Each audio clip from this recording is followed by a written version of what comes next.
할렐루야. 2월 1일 아침 묵상입니다. 2024년도 벌써 1월이 다 지나가고 오늘 2월 1일을 맞이했습니다. 하루하루 빠르게 지나가는 시간 속에서 저와 여러분이 하나님의 은혜를 잊지 않고 하나님의 은혜를 바라보기를 소망해 봅니다. 오늘은 시편 29편 말씀을 통해서 함께 은혜를 나누겠습니다. 먼저 시편 29편 1절에서 11절까지 말씀을 함께 읽겠습니다. 하나님을 모시는 권능 있는 자들아, 영광과 권능을 주님께 돌려드리고 또 돌려드려라.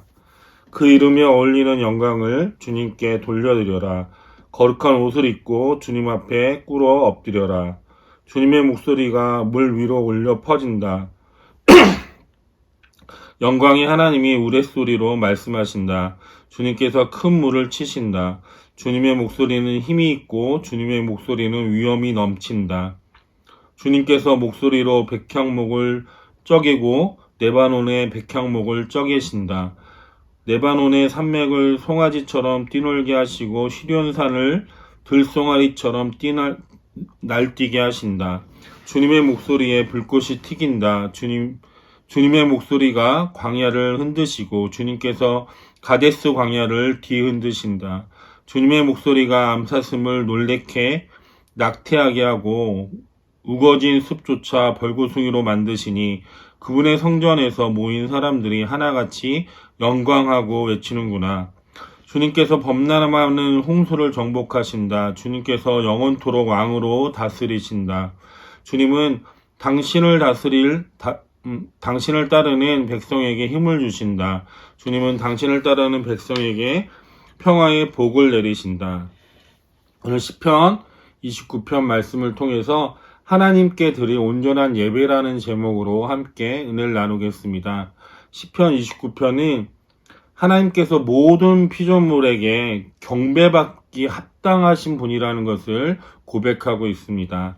그 이유는 하나님께서 온 우주 만물을 창조하시기 때문이라고, 온 우주 만물의 주관자가 되시기 때문이라고 고백하고 있습니다. 그러므로 모든 피조물은 하나님을 온전하게 경배하고 예배해야 하는 것입니다. 오늘 시편 29편 말씀을 통해서 하나님께 온전한 예배를 드리기 위해 마땅히 갖춰야 할 자세를 함께 살펴보도록 하겠습니다. 첫 번째로 보면 거룩한 삶의 예배입니다. 다윗은 2절 말씀에 하나님께 예배하기 위해서 하나님의 이름에 어울리는 영광을 돌리기 위해 거룩한 옷을 입으라고 말하고 있습니다.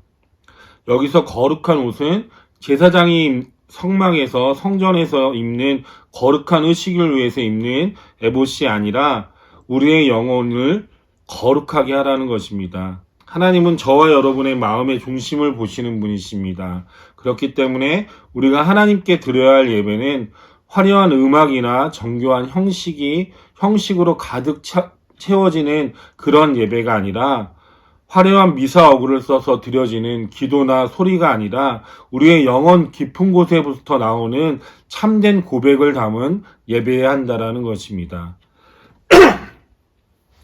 또한 하나님께서는 우리의 삶이 하나님께 거룩한 예배가 되길 원하고 계십니다. 하나님께서는 우리가 세상 가운데서 살면서도 거룩하고 성결하게 구별되어 살아감으로써 삶을 하나님 앞에 예배로 드리길 원하고 계십니다. 교회에 머무는 시간이 많고 예배를 오래 드렸다고 하나님이 기뻐하시는 것이 아닙니다. 하나님은 저와 여러분이 세상 가운데 빛과 소금으로 살아가는 것, 하나님의 자비와 긍휼을 마음으로 이웃에게 사랑으로 섬기는 것을 기뻐하신다는 것입니다. 주일에 한 번 교회 와서 드려지는 공예배를 통해서 한 주를 살아가는 동안 세상 가운데 구별되이 하나님의 자녀로 살아가는 것을 하나님은 가장 기뻐하시고 세상과 구별되이 살아가는 우리의 삶을 통해서 거룩한 예배로 하나님 앞에 드려지기를 바라고 계신다라는 것입니다. 오늘도 하나님께서 기뻐하시는 거룩한 삶의 예배를 드리는 저와 여러분 되시길 주님의 이름으로 축원합니다. 두 번째로 보면 예배자가 갖춰야 할 자세는 하나님을 경외함으로 드려지는 예배입니다. 다윗은 하나님의 소리 앞에 모든 피조물이 놀라며 진동하고 두려워 떤다라고 선포합니다. 우리가 두려워해야 할 대상은 세상이 아니라 하나님 오직 한 분뿐입니다. 하나님은 오직 세상을 말씀으로 창조하셨습니다. 하나님의 음성은 창조의 음성입니다. 그렇기 때문에 우리는 하나님의 음성에 귀 기울여야 합니다. 사람들은 세상의 소리에 귀 기울이며 살아가지만 우리는 하나님의 음성에 귀 기울이면서 살아가야 될 줄로 믿습니다. 그러나 세상은 두려워할 대상이 아니라 세상은 우리가 믿음으로 정복해야 될 대상이라는 것을 꼭 기억해야 합니다. 우리가 두려워하고 경외해야 할 대상은 오직 하나님 한 분뿐이십니다. 하나님을 경외하는 것은 하나님을 인정한다라는 것입니다. 단순히 하나님을 무서워하는 것이 아니라 하나님이 나의 주인 되시고 내 인생을 인도하시는 주권을 가지고 계신 주인이심을 분명히 믿고 고백해야 하는 것입니다. 하나님을 전심으로 경외할 때 하나님께 온전한 예배를 드릴 수 있는 것입니다. 오늘 하루도 하나님을 전심으로 경외함으로 하나님 앞에 온전한 예배를 드리는 저와 여러분 되시길 주님의 이름으로 축원합니다. 마지막 세 번째로 보면 예배자가 갖춰야 할 자세 세 번째는 복의 근원이신 하나님을 고백하는 예배를 드려야 합니다. 다윗은 11절 말씀에 하나님이 하나님의 백성에게 평화의 복을 주신다고 고백합니다. 하나님은 우리가 복을 누리며 살아가길 원하고 계십니다. 인간에게 하나님께서는 생육하고 번성하라고 그리고 땅에 충만하라고 말씀하셨습니다. 하나님은 지금도 우리에게 복을 주시길 원하고 계십니다. 모든 복의 근원 되시는 하나님께서 저와 여러분에게 복 주길 원하고 계십니다.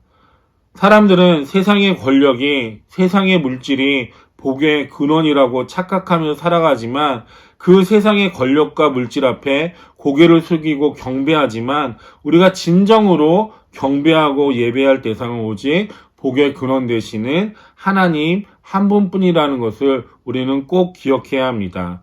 오직 하나님께서 복을 주셔야 저와 여러분은 복된 삶을 살아갈 수 있는 것입니다.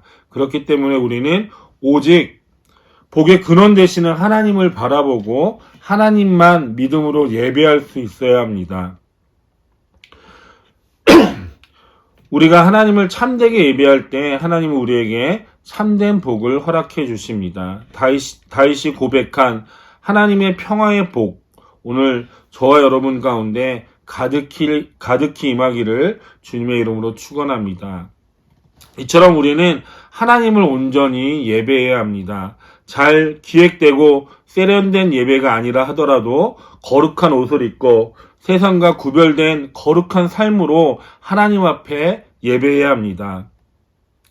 하나님은 우리의 삶의 주인 되심을 고백하며 하나님을 경외함으로 하나님 한 분만 예배해야 합니다. 그때 하나님은 우리에게 평화의 복을 내려주십니다. 저와 여러분에게 모든 복을 허락하여 주십니다. 오늘 하루도 우리의 삶으로 온전히 하나님 앞에 예배함으로 하나님께서 주시는 참된 복을 누릴 수 있는 저와 여러분 되시길 주님의 이름으로 축원합니다. 기도하겠습니다. 오늘 한 날도 하나님의 자녀로서 세상 가운데 구별되어 살아갈 수 있게 하여 주시고 온전히 하나님을 경외함으로 예배할 수 있게 하여 주시옵소서. 하나님께서 주시는 참된 복을 누리며 살아갈 수 있는 우리의 삶이 될 수 있도록 인도하여 주시옵소서. 이월 한 달 동안도 하나님이 허락하여 주시는 그 축복 가운데서 그 복을 누리며 살아갈 수 있는 미랄의 모든 성도들이 될 수 있도록 인도하여 주시옵소서. 모든 것 감사하며 예수님의 이름으로 기도드립니다. 아멘.